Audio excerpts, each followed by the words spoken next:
Hola, hola, Temoris Greco, ¿cómo estás, Temoris? Prendiendo tu micrófono. Buenas tardes. Qué bueno que me advertiste de lo del micro. ¿Qué tal, Julio, Diana, Arnoldo? Buenas tardes, buen martes. Bien. Arnoldo Cuellar, ¿cómo estás? Buenas tardes. Muy bien, Julio. Empecé a dar una ligera afección de garganta, pero aquí estamos. Saludos a la mesa. Una ligera afección. Todos andamos con lo mismo, pero bueno, Arnoldo, gracias. Diana Fuentes. Diana, ¿cómo estás? Buenas tardes. Bien, Julio, muchas gracias. Hola, Arnoldo y a Temoris. Hola. Acá también ya reportándome. Por si alguien no lo supiera, Temoris Greco es periodista independiente y documentalista. Arnoldo Cuellar es periodista, analista político y director de Pop Lab. Diana Fuentes es filósofa, profesora e investigadora de la UAM Xochimilco y parte del comité editorial de la revista Común. Vamos entrando en materia rápidamente, Temoris. ¿Qué onda con tantas cosas del trumpismo? Acabo de hablar acerca de este señalamiento del vocero del Pentágono contra lo que antes eran los Boy Scouts y ahora se llaman Scouting America, porque han incorporado niñas a la organización y porque están en procesos de wokismo, de inclusión, y que van a perder el apoyo de las Fuerzas Armadas para sus actividades. Pero no solo eso, sino todo lo que estamos viendo, el cierre del espacio del Centro Kennedy, que ahora Trump le impuso su nombre Centro Trump Kennedy, y como se cayeron las entradas, los ingresos, la taquilla, y varios músicos y partícipes en actividades culturales y artísticas se negaron a participar más, pues ahora lo cierra por 2 años. Y luego ahora ha dado a conocer la celebración del ataque, de la invasión a México en aquel proceso de 1847-1848, que llevó a que México le fuera robado una importante porción de su territorio nacional. Demasiadas ánimos beligerantes y demasiadas, yo no sé, disparates y circunstancias preocupantes. Temoris, ¿cómo vas viendo la evolución política de Donald Trump? Bueno, en primer lugar, siempre está la duda de cuánto de esa evolución, esos cambios corresponden a una persona, un hombre que está consciente, que sabe lo que está haciendo, que tiene un plan de largo plazo, que está moviendo fichas de acuerdo a ese plan, o más bien es ególatra, sin control, que de acuerdo al doctor Frisby está perdiendo sus facultades y que está arrastrando a todo el mundo, o sea, está arrastrando a Estados Unidos, está arrastrando a su partido, está arrastrando a su movimiento, y de paso pues nos lleva a todos por ahí en la pelota. Es tan imprevisible y siempre ha sido la característica de Trump que es difícil aventurar un resultado, sobre todo si efectivamente se produce esta caída pronosticada por el doctor Frisby, y en mayo, como ya adelantó, o si no hacia el Mundial, Trump ya es literalmente impresentable. Él es un impresentable, pero bueno, para ellos también resulta impresentable, lo esconden por ahí y se produce una lucha adentro de su movimiento y adentro de su partido, de su grupo de gobierno, para tomar el liderazgo. Y ahí la pregunta es también si quienes empiecen a tomar la delantera en esta lucha interna podrán mantener la unidad del movimiento a pesar de todo lo que ya tienen en contra. Porque, como sabemos, no es solamente los demócratas que están en contra, los votantes independientes que están en contra, obviamente el sector que podemos llamar de izquierda, pero, o sea, también adentro de MAGA, del movimiento trumpista, hay mucha incomodidad, encabezada en parte por el autor, por el socio, por Steve Bannon, que es el socio de Peter Schweizer, el que hizo este libro loco que dice que estamos reconquistando Estados Unidos. ¿Cómo va a quedar eso? Pues son muchísimas incógnitas, porque además tienen todo en contra. El día de sábado se produjo una elección que en principio puede parecer pequeña o poco relevante, pero que en realidad está teniendo muchísimo impacto en Estados Unidos. Cada estado en Estados Unidos tiene un senado propio, no como en México, sino que el Congreso de cada estado es bicameral. Hay representantes y hay senadores. Entonces, había un asiento vacío, se produjo una elección este sábado, chiquita, que ganó el aspirante demócrata. La sorpresa es que hace 1 año y 3 meses, en noviembre del 24, Trump ganó ese mismo escaño, bueno, en ese distrito, por 17 puntos. Y ahora fue una barrida de 14 puntos a favor del demócrata. Entonces hubo un salto de 31 puntos que en contra de los republicanos. Y esto se suma, por ejemplo, a la derrota que sufrieron a fines de noviembre en el condado de Miami, donde habían gobernado durante 3 décadas y lo perdieron también, y a la que sufrieron, más grande todavía, a principios de noviembre con la victoria de Zohran Mamdani en Nueva York y de candidatos demócratas en absolutamente todos los puestos que se presentaron a elección en esa fecha. Y hay también un lío entre los republicanos porque se preguntan a dónde nos está llevando el extremismo y la brutalidad y la violencia de Donald Trump y cuáles van a ser las consecuencias inmediatas para las elecciones de noviembre próximo, pero también de largo plazo para ese partido que va a quedar internamente dividido y fragmentado y además muy quemado ante la sociedad, pues porque se dejaron controlar por Trump y fueron el vehículo para que hiciera todas esas cosas. O sea, ahí la cosa es que, bueno, si uno dijera, bueno, implosiona el gobierno trumpista, implosiona el movimiento MAGA y los republicanos y los vemos desde la barrera y qué divertido, pues no, porque todo eso genera una inestabilidad, puede generar mucha violencia adentro de Estados Unidos, más que la que ya hemos visto, y también con consecuencias para México y para otros países, porque estamos desde 1994, pues inevitablemente atados a Estados Unidos. Entonces es lo que estamos viendo, pero como decíamos hace una semana, las señales de la descomposición están ahí y están creciendo. Bien, gracias, Temoris. Vamos de inmediato con Arnoldo Cuellar. Arnoldo, ¿qué opinas de esa celebración de Donald Trump de la guerra con México, de la invasión y de la apropiación de una enorme porción territorial? Muchos mensajes bélicos enviados por Donald Trump. Tu micrófono, Arnoldo, y por favor, tu respuesta. Gracias por el aviso. Bueno, esta deriva también, que es una guerra cultural, no debería ya tenernos extrañados. Pues es una postura ideológica que seguramente representa una porción importante de la población norteamericana, de los seguidores, de los que se sienten marginados frente a muchos de los cambios que han venido dándose en la sociedad en los últimos años y que son ya inevitables, aunque acá en el chat haya ciertas dosis de ataques al wokismo y todo esto. Hay que recordar dónde empieza el tema de los derechos humanos, ¿no? Que es con la Revolución Francesa, y es en el siglo de las luces, cuando la Declaración de Igualdad de todos los hombres, que por cierto no incluía a las mujeres, y que esto ha venido evolucionando para descubrir que los derechos son crecientes, son progresivos, efectivamente se definen por colectividades pequeñas, por minorías, no solamente por algún tipo de afinidades culturales, ideológicas, sino incluso geográficas.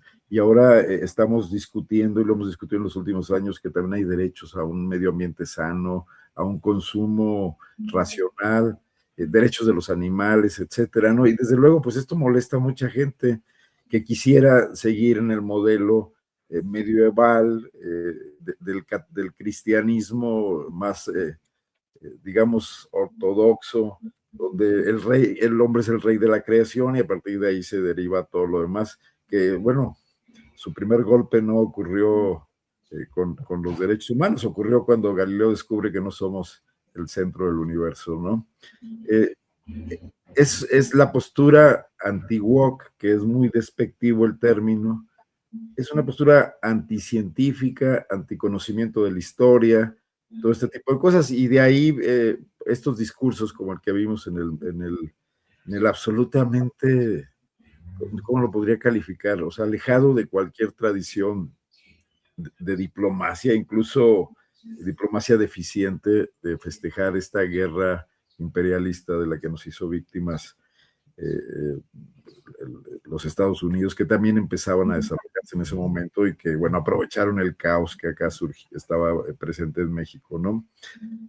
Pero no es lo que me preocuparía. Me preocuparía. Definitivamente Trump no hace todo lo que dice, aunque sí hace algunas cosas.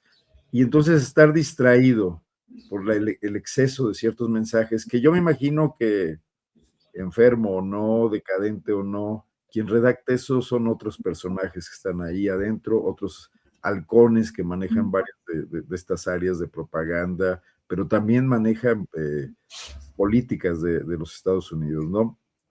Esos son los que deben de preocuparnos, porque derivado de algunos de estos mensajes que pueden ser muy exagerados y de estas amenazas, hay otras acciones que son más pragmáticas, más operativas, más acotadas también, ¿no? Digo, no fueron a invadir Venezuela y se metieron con los marines en el terreno, ya se sabe, ¿no? Porque también son calculadores, porque también saben que la llegada de 20, 30, 40 ataúdes de soldados norteamericanos también va a provocar una reacción en los Estados Unidos.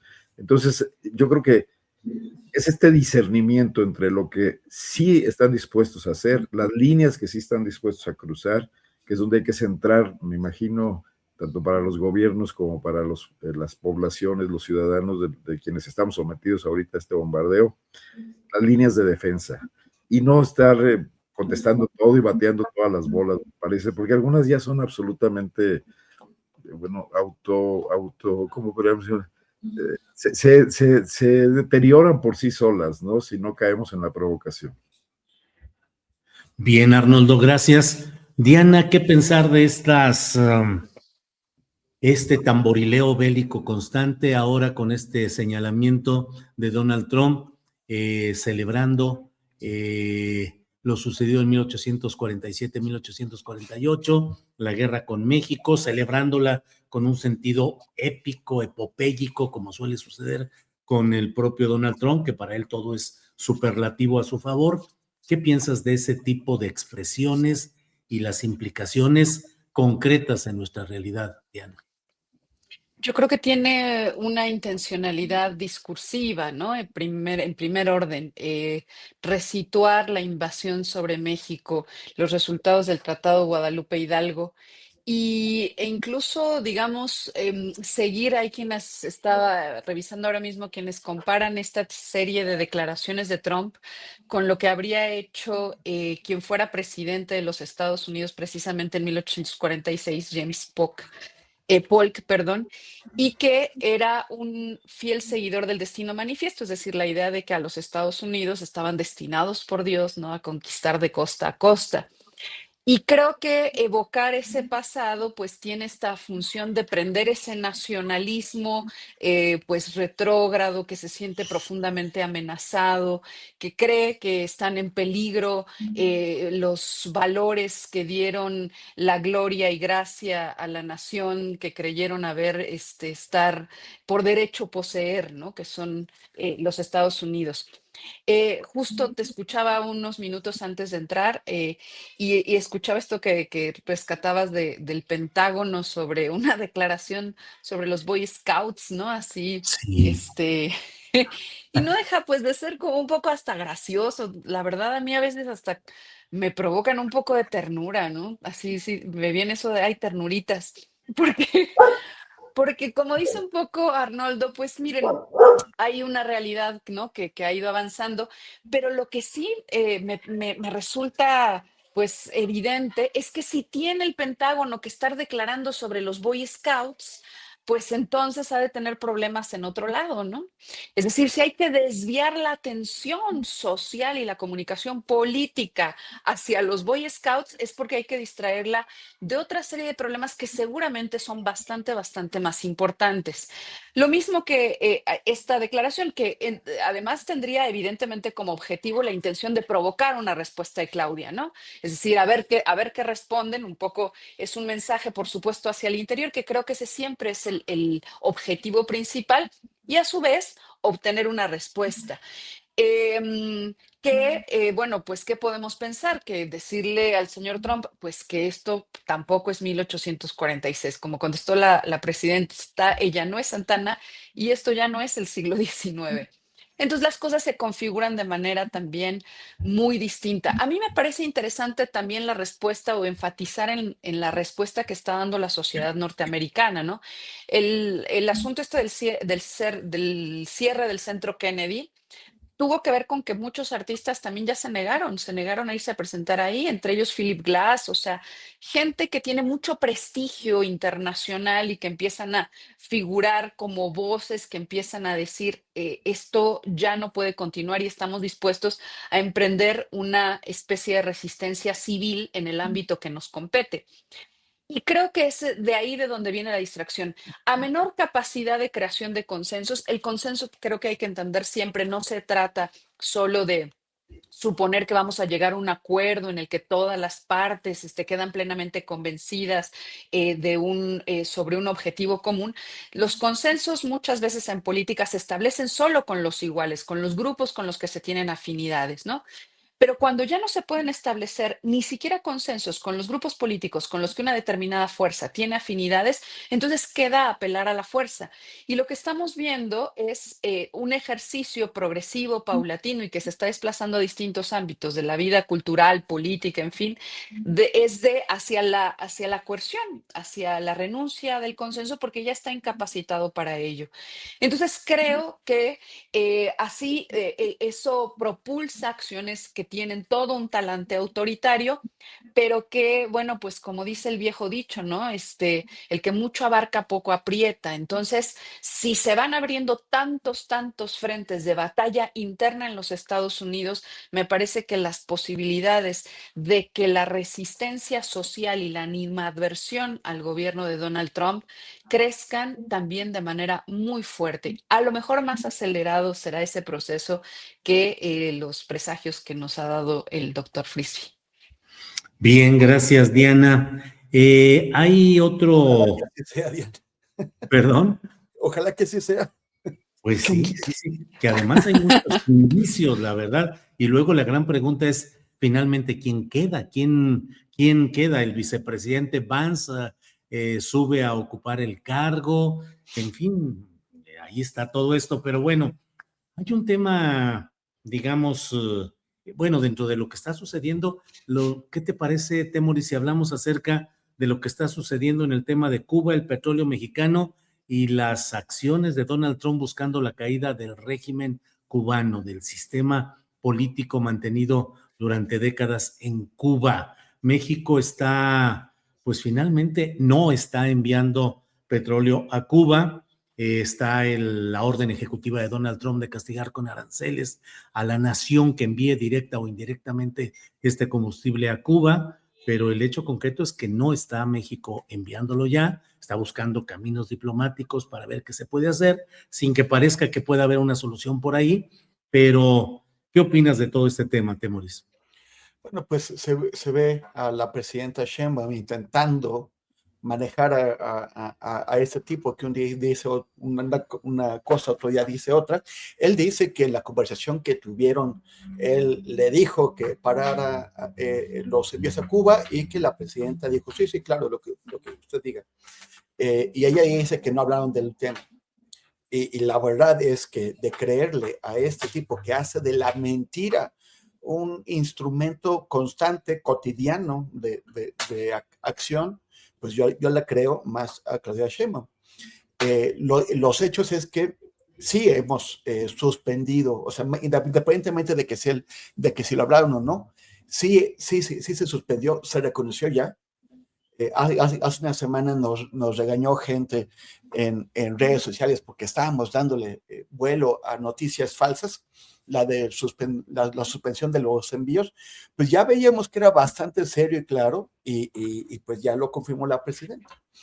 Se va a enviar ayuda humanitaria. Muy bien, bueno, pues eso permite tratar de paliar un poco el golpe que recibe Cuba cuando sus dos principales proveedores de combustible, que son México y Venezuela, dejan de enviarlo. Pero la cosa es, vale, si vamos a enviar, digamos, leche, toneladas de leche, llegan al puerto de La Habana, las descargan y luego, ¿cómo lo mueven si no tienen combustible para hacerlo? O sea, el combustible es fundamental.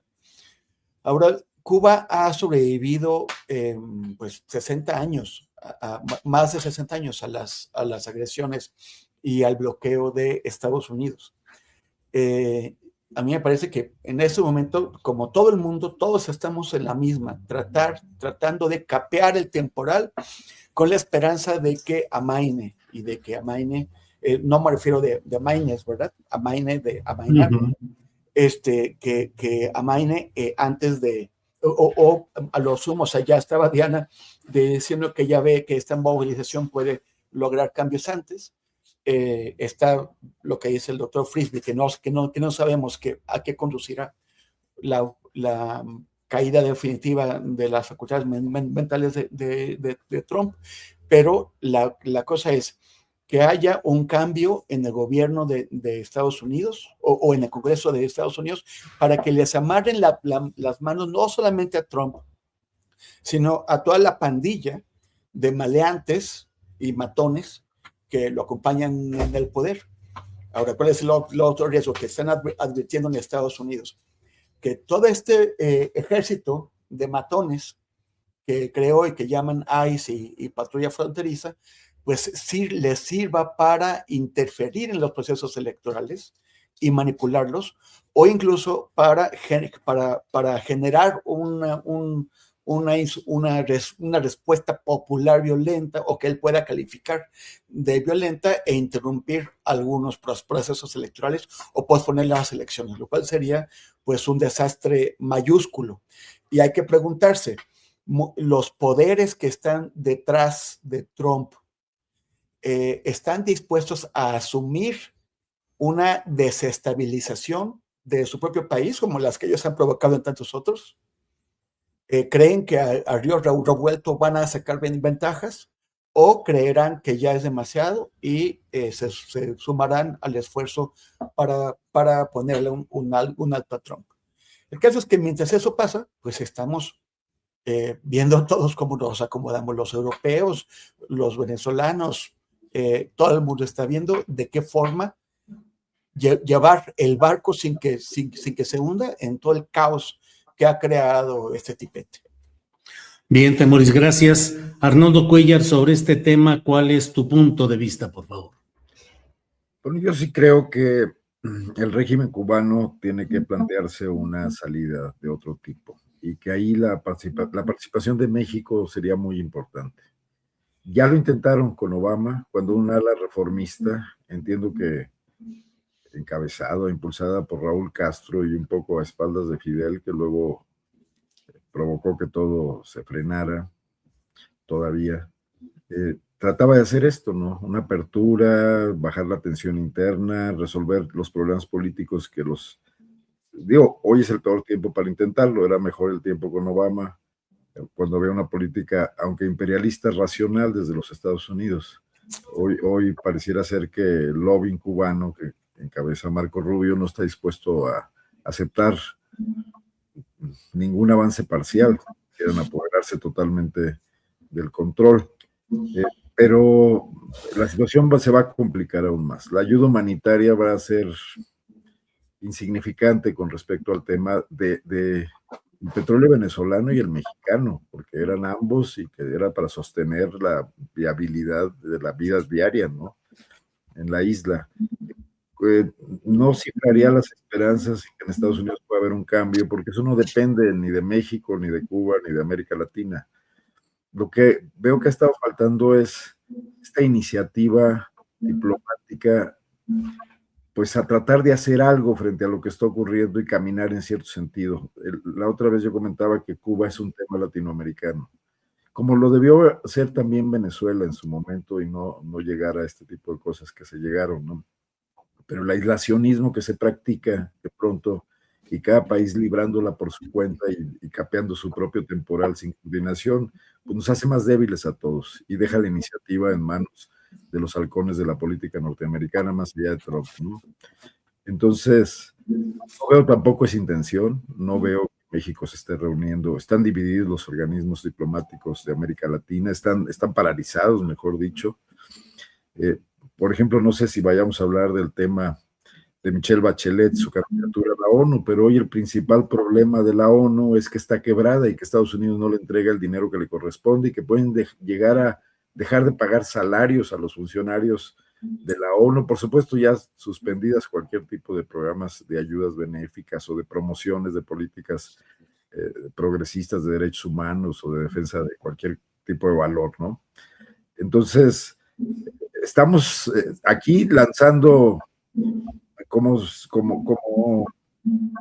viejitas de Juan Rulfo con el rosario en la mano esperando que Trump caiga, que enloquezca y que los demócratas ganen, y creo que no tendríamos que estar esperando eso. Porque lo que no pagamos por nosotros mismos, difícilmente podemos esperar que allá ocurra y que vengan y nos salven, ¿no? Los sensatos norteamericanos que seguirán siendo imperialistas. Bien, Arnoldo, gracias. Diana Fuentes, con el rosario en la mano, ¿qué analizamos respecto a Cuba?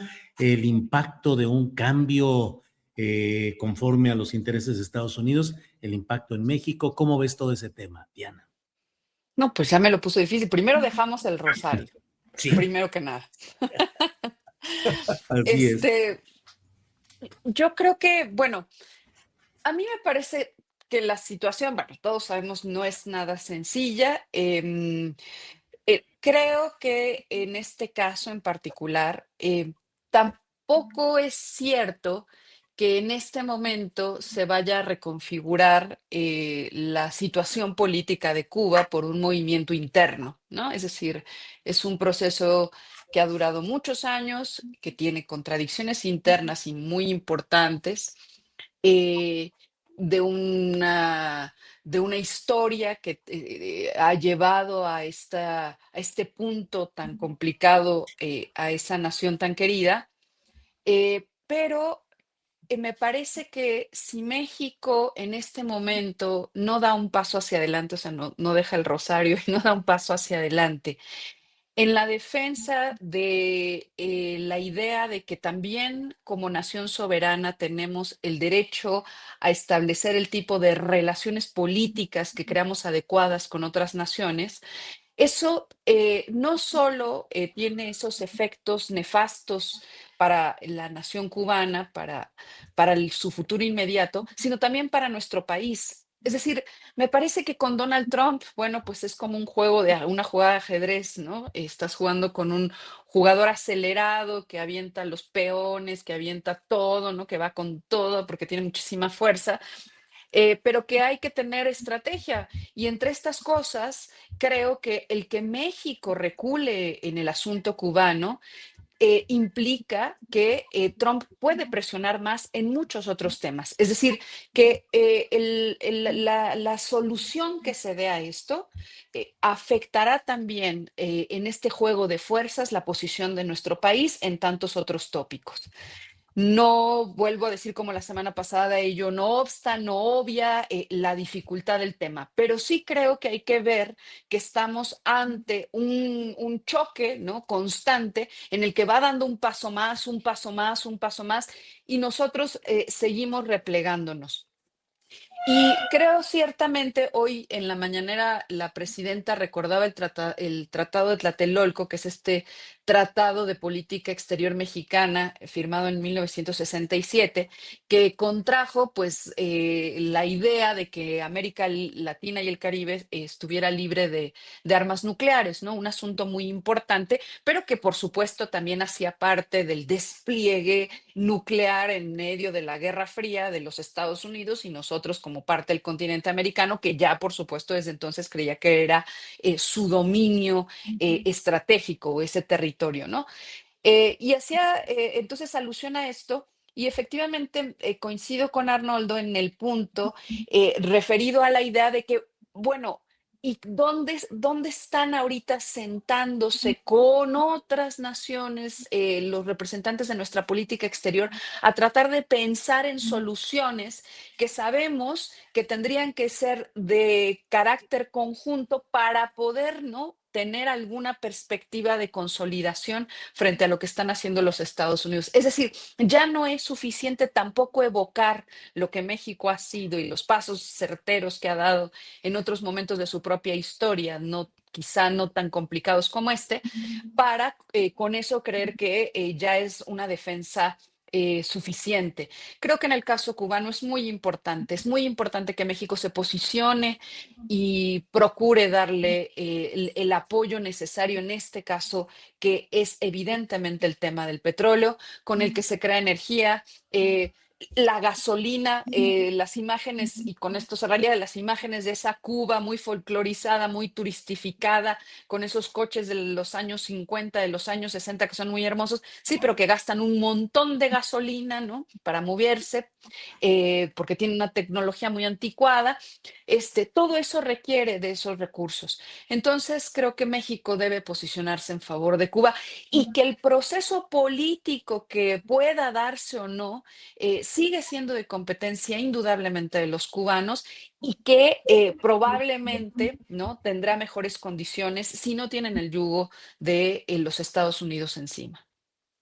Bien, Diana, gracias. Temoris Greco, hoy se dio a conocer la integración, a mí me parece, pero es mi opinión, que son casi los mismos de siempre, al menos en las principales figuras, seguramente con nuevos participantes, pero la creación de un frente abierto democrático, un frente que, según estas menciones, Frente Amplio Democrático, dice no a la regresión autoritaria, sí a la democracia, las libertades y los derechos.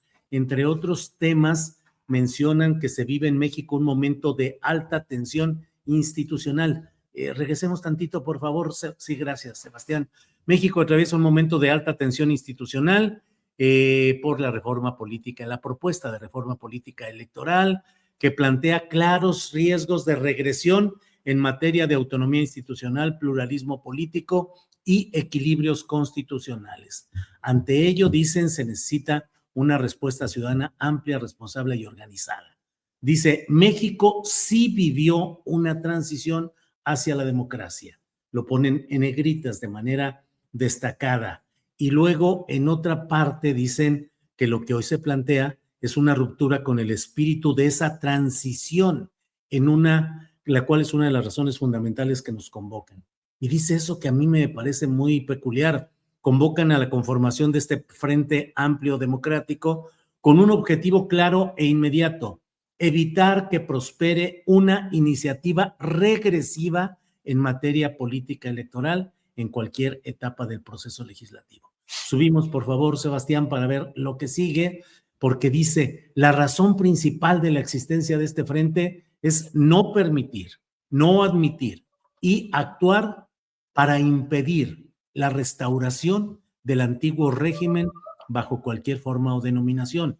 Firman Vicente Fox Quesada, Francisco Labastida Ochoa, Rosario Robles, Lorenzo Córdoba, José Woldenberg, Jesús Ortega, Germán Martínez Cázares, Graco Ramírez. En fin, me parece un poco contradictorio que digan que debe evitarse la regresión al antiguo régimen, cuando muchos de ellos, al menos estos nombres que he mencionado, pues han formado parte justamente de ese mismo. Está Claudio X González, ese mismo régimen. ¿Qué opinas, Temoris? Tu micro, sí. Sí, pues es interesante cómo se reconforma la argumentación. A ver, Nori, bájate. Es interesante cómo van encontrando nuevas temáticas, ¿no? O sea, este mismo despegado podría ser el que hicieron con la Marea Rosa, cuando la defensa del INE y todo eso que dijeron que era súper ciudadano y que acabaron convirtiéndose o intentando convertirse en partido político. Y buscaron candidaturas con la coalición y no les dieron ni una a los de la Marea Rosa. Pero bueno, o sea, a mí me parece que están en lo correcto, están haciendo uso de sus derechos democráticos y de libertad de expresión. Siguen buscando, como desde hace años, una forma de canalizar, de articular un proyecto opositor. El INE fue lo que más les dio fuerza en aquel momento, sobre todo porque dijeron que les iban a quitar a los ciudadanos las credenciales de electores, la credencial del INE, y cómo la gente quiere su credencial del INE, y mucha gente salió a marchar porque no le fueran a quitar su credencial del INE. Bueno, pues todos tenemos todavía nuestra credencial del INE. Este argumento de que están en riesgo los valores democráticos. También una cosa interesante y divertida de estas narrativas que crean es que son de arranque y retroceso. O sea, dicen, es que ya se acabó la democracia, y luego evitemos que se acabe la democracia. Ya no hay libertad de expresión, y después defendamos la libertad de expresión. Entonces, bueno, se acabó no la democracia, se acabó no la libertad de expresión. Entonces ahora, bueno, ya no se acabó la democracia, pero estamos a punto. Es interesante este argumento. México sí vivió una transición hacia la democracia, y lo ponen en negritas, cuando lo que vimos fue una negociación de élites para seguir administrando el neoliberalismo. O sea, PRI y PAN con sus satélites siguieron alternándose en el poder, pues muy felices de la vida. Y también bajo la idea fundamental de impedir que una alternativa distinta llegara con López Obrador al poder, como lo vieron cerca en 2006. ¿Qué dicen ellos? Sus objetivos. Los objetivos son correctos, solamente que no parece. A ver, autoridades y tribunales electorales auténticamente autónomos e imparciales. Bueno, pues sí, estamos de acuerdo, pues yo creo que todos estamos de acuerdo en eso. Elecciones libres, equitativas y competitivas con posibilidad real de alternancia. Si no conforman una alternativa política que pueda generar esa alternancia, pues entonces, ¿qué quieren? ¿Que se las den? O sea, es como que, bueno, pues quiero que me den, que me regalen otra vez la presidencia que no puedo conseguir. Pero bueno, estamos de acuerdo ahí. Robustecimiento de la noción de ciudadanía, promoviendo, pues como si estuviera en peligro eso. El respeto al pluralismo político y a los límites constitucionales para la reforma. ¿A qué se refieren los límites constitucionales? No sé si están diciendo que se va a cambiar la mayoría calificada o a qué se refieren, qué es lo que temen, no lo aclaran. Ahora, dicen, estos son, a mí me parece que son los puntos clave. Representación legislativa proporcional al voto ciudadano, prohibición de mecanismos de sobrerepresentación. Estos dos puntos, con esos estamos en coincidencia muchísimos desde que empezaron todos esos procesos de reforma, en los años 80, en los años 90, y la manipulación de la representación proporcional para darle una representación al partido mayoritario, la introdujeron esas mismas personas que ahora quieren que no exista eso. Los acabas de mencionar tú. O sea, la Bastida, Graco Ramírez y Jesús Ortega se suman al Pacto por México, que aprobó las leyes vigentes que establecen la sobrerepresentación en 2014, solamente que no imaginaban que el beneficiario iba a ser otro partido, no ellos. Estos presidentes panistas, o sea, están pidiendo las cosas que ellos no establecieron cuando tenían el poder, y ahora que están en minoría, lo piden. Bueno, más allá de que sea pues un acto de malabarismo muy extraño, porque ahora que están en la oposición les conviene, a mí me parece que la la posición es correcta. Que la representación proporcional sirva para efectivamente representar de la mejor manera la pluralidad política del país. A mí me parece que es correcto. Entonces, pues bueno, pues todos estos puntos a mí me parece que es débil el planteamiento porque, como dije hace un momento, cuando dijeron lo del INE, por lo menos podían utilizar el argumento falso de la desaparición de la credencial del elector para movilizar a los ciudadanos que les compraron el cuento, que se lo creyeron. Ahora no tienen nada, o sea, no pueden decir que nos van a quitar nada concreto que acerque sus demandas a la ciudadanía. Entonces, pues bueno, ¿quién sabe a dónde va a ir esto? A mí me parece que hay gente bastante mañosa, pero también hay gente bastante que yo creo que sí comparten de manera legítima las preocupaciones que se expresan en este desplegado y las demandas. Entonces, pues bueno, que lo lleven a la discusión. Hubo una señal la semana pasada que a mí me pareció alentadora, porque ya sabemos que el Partido Verde y también en buena parte del PT temen que perder fuerza con un cambio en la representación proporcional y en la distribución del presupuesto público a los partidos políticos. Y hubo un movimiento del PAN expresando apertura a discutir esto mismo.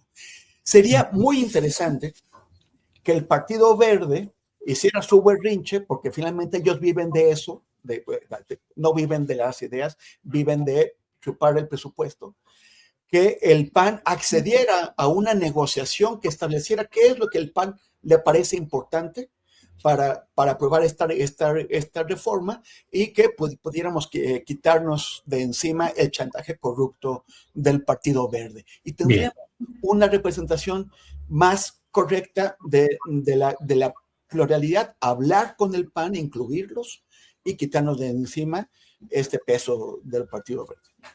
Bien, Temoris, gracias. Arnoldo Cuellar, sobre este mismo tema de la creación de este Frente Amplio Democrático, sus personajes, sus perspectivas y esta idea de no permitir la regresión al antiguo régimen. Arnoldo. Bueno, pues es la Marea Rosa temporada 2, ¿no? O 2.0. Mira, lo que sí me llama la atención es que desde el gobierno de Claudia Sheinbaum les den la oportunidad de aglutinarse por haber sido bastante poco claros en las intenciones sobre la reforma electoral y por muchos errores de Pablo Gómez. ¿Qué he entendido que le interesa, no sé, sobre todo a Claudia Sheinbaum, que es la promotora de esta reforma? Es quitarle el poder a las dirigencias de los partidos que se han entronizado, utilizando los recursos públicos y el control de las diputaciones plurinominales, bajarles la lana que se gastan también con muy poca claridad y que no se destina precisamente a las mejores causas. Una de ellas que se plantea en el desplegado, que es este fortalecimiento de, no sé, valores ciudadanos o del carácter ciudadano. Los que menos lo hacen son los partidos políticos, porque ya no invierten nada ni siquiera en formar a sus militantes. Y el tema del cambio de las plurinominales, no de desaparición, sino de ligarlo a otro tipo de mecanismos como podrían ser los segundos lugares. Bueno, lo principal de una reforma política, que además me suena muy inoportuna en estos momentos frente a la situación internacional y lo que estamos viviendo en otros campos que ya hemos hablado, sería discutirla primero entre los actores políticos que la van a sacar adelante y que son las reglas del juego al que se van a someter. Están discutiendo las reglas del juego en el que participan todos ellos y creo que mínimamente debería haber ahí un diálogo, una negociación donde los intereses o los objetivos del gobierno pudiesen adelantar en algunos casos y ceder en otros, haciendo lo mismo con los intereses de la oposición. A ver, a la oposición le interesa que la sobrerepresentación que ellos construyeron en otro momento político hoy no opere de la misma manera con Morena, y además Morena gana muchas elecciones, como no lo hacía ningún otro partido salvo el PRI de fines del siglo XX, o de, digamos, no tan de fines, sino un poco antes.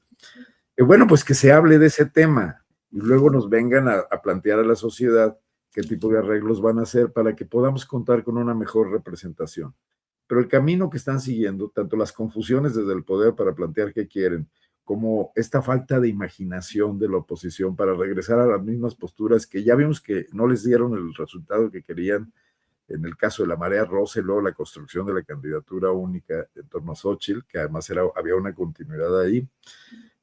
Me parece que nos atoran en el peor de los terrenos posibles, ¿no? Porque como sociedad no vemos que en realidad quieran mejorar la calidad de la representación que tenemos y que van a seguir gastando dinero y que van a seguir atrincherados en estas pequeñas élites políticas que tienen en sus manos las grandes decisiones, aun cuando sean minoritarios en el caso de la oposición, y que los ciudadanos seguimos acá papando moscas, ¿no? Entonces, no creo que les vaya a dar mucho oxígeno, pero sí creo que el poco oxígeno que les está dando ocurre también de un mal planteamiento desde el gobierno de Morena. Bien, Arnoldo, gracias. Maestra Diana Fuentes, le quiero preguntar, hay transición democrática o alternancia de siglas partidistas? Uno, y segundo, ¿qué podríamos entender por no restaurar el antiguo régimen proviniendo de estas voces en este Frente Amplio Democrático? Diana. Bueno, como ya sabemos, este asunto del debate sobre la transición a la democracia es una discusión que atrajeron algunos de los abajo firmantes de este desplegado, particularmente José Woldenberg, de lo que sucedió cuando cayó el bloque de países socialistas soviéticos en la Unión Soviética.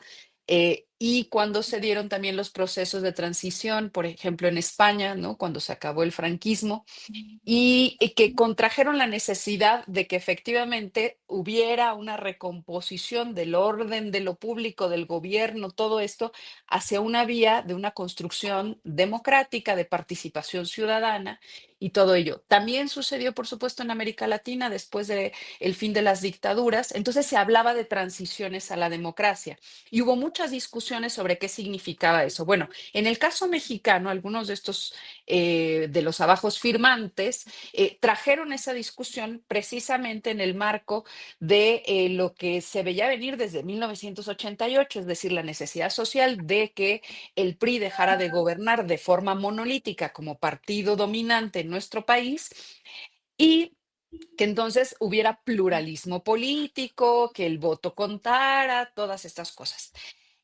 Efectivamente, como consecuencia, y esto es muy importante decirlo, como consecuencia de la movilización social de la demanda ocasionada por el fraude del 88, efectivamente empezaron a darse espacios para que dentro del gobierno se dieran esas discusiones que fueron consolidando entonces las vías institucionales que habrían de fortalecer la democracia en nuestro país. Esa vía que es la democracia formal, la democracia representativa, la del voto directo que nos permite elegir a nuestros representantes al gobierno. Además de ciertos elementos garantes, ¿no? Que fueran freno a una historia que viene largo tiempo en nuestro país, que era la de los fraudes electorales que se remontan casi a los orígenes de nuestra nación en el siglo XIX.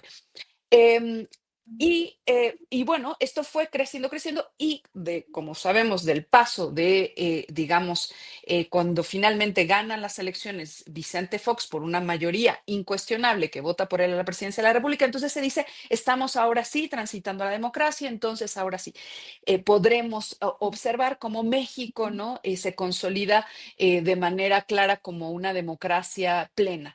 Sin embargo, y aquí es donde el límite de este discurso de los abajo firmantes, nuevamente de este desplegado, se puede observar, es que esa democracia era eso, una democracia formalista que fortaleció a los partidos, en el caso de nuestro país, con esos enormes presupuestos, con campañas electorales vacías, que no logró, por otra parte, frenar los fraudes electorales, y la prueba más fehaciente de eso es el 2006, pero en las elecciones intermedias previas y en las posteriores, por supuesto que hubo fraudes que a veces eran muy claros a escala estatal y otros bastante más amplios, que el entonces IFE se hacía de la vista gorda y que cualquiera que hubiera defendido una urna o una casilla en esos años sabe bien que muchas veces la operación política de compra de votos, de carruseles, de mapaches, de todas estas prácticas que venían del viejo y actualizado PRI, pues en realidad se practicaban a ojos cerrados del IFE, que nunca notaba nada, ¿no? Y luego viene el fraude de 2000. Es decir, de 2006, que fue pues un parteaguas también en nuestra historia contemporánea. Pero lo que me parece muy importante entonces es, se habla mucho de que llegamos a la democracia, dicen aquí, sí hubo democracia, cuando en realidad por otra vía además se golpeaba movimientos sociales, había presos políticos, se disminuía la capacidad de intervención de los trabajadores en sus derechos laborales, de los estudiantes en sus universidades, en el ámbito de la salud pública, de los campesinos. Es decir, ese modelo que nos vendieron es un modelo que en términos de una estructura, de un cascarón formal, era muy robusto, tenía muchísimos elementos, pero que en su operatividad estaba plagado de contradicciones. Y rapidísimo quisiera decir algo sobre el desplegado que me parece digno de señalarse, ¿no? Yo lo leía y decía, bueno, esto es como para estudios de los que hacen estudios de retórica y de análisis del discurso, porque cuando en una oración tienes que decir tantas veces, esto sí es esto, eso significa en realidad que lo que estás tratando de comunicar es un cierto grado de verosimilitud de lo dicho, porque es muy probable que quien te lea, quien te escucha, no te cree. En la lingüística pragmática se cree que la verosimilitud justo se finca en el hecho de que quien habla tenga autoridad para decir lo que dice, ¿no? Entonces, pues resulta que cuando uno lee esto, pero luego ve que está Claudio X González, que están los mismos de siempre, Lorenzo Córdoba, José Goldenberg, Denise Dresser, pues entonces el emisor de este mensaje inmediatamente pierde verosimilitud. Y al mismo tiempo, cuando tienen que decir tan explícitamente, esto no es porque vayamos a defender privilegios, esto no es, entonces, pues como diría ahora sí también el otro dicho popular, aclaración no pedida, pues acusación manifiesta. Ya saben de qué se les va a señalar. Y también habría que ver quiénes no están entre los firmantes, según yo, pero corríjanme si me equivoco, no está Fernando Belauzarán, Beatriz No, Pajés y no. algunos de estos que fueron grandes oradores en Oye, esas pero Ni otras. Luis Carlos tampoco Ugalde, está, por ejemplo, aunque están Exacto. otros exdirectores del INE, no está Luis Carlos pero, Ugalde. pero Sí, no está Aguilar Camín ni Krause, no. y me pregunto si no es para que, o sea, como siempre son los redactores de todos los manifiestos de este tipo, de todas las versiones previas, pues no sé si es como para decir, esta vez no fuimos nosotros, aunque estén todos los demás, pero nosotros no. Bien, gracias. Son las 2 de la tarde con 53 minutos. Nos tocan postrecito para un chorro de temas que habíamos planeado platicar acerca de Gers Manero, Adán Augusto, sigue Monreal, Sheinbaum diciendo no somos Santana, en fin, los archivos Epstein, en fin, lo que quieras, Temoris Greco, en el postrecito de estos temas o de lo que tú desees, por favor, Temoris. Perdón, perdón, es que Julio mi editor me envió un mensaje y que tengo que atender, entonces me distraje, Julio, qué pena. Sí, sí, sí, no, no te Perdón, preocupes. no, dime. Sí, te decía, postrecito del tema que tú desees, de los que habíamos planteado abordar en esta mesa, o el que tú desees abordar, por favor, Temoris. Bueno, pues se fue Adán Augusto, ¿no? Pero se fue o pasó a una mejor posición donde no será tan visible, no tendrá que estarse presentando ante la prensa, no tendrá que estar al alcance de otros senadores y de gente que va por el Senado y de pronto le dice cosas, deja a Ignacio Mier, que es de los suyos en su posición, retiene su escaño y queda en libertad de operar a las sombras, ¿no?